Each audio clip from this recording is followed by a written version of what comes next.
AK வராரு, வழி விடுறா.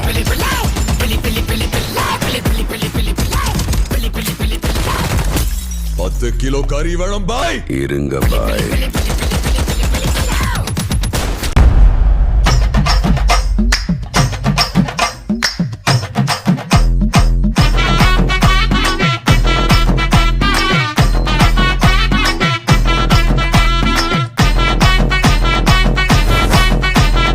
ஏகே சார், இப்பதான் உங்க வரலாறு எடுத்து பார்த்தேன்.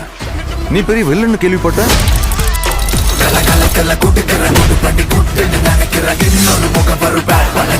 சரித்திரம் படைச்சவன் செதுக்கிட நொடியில செதறது மொத்தம்.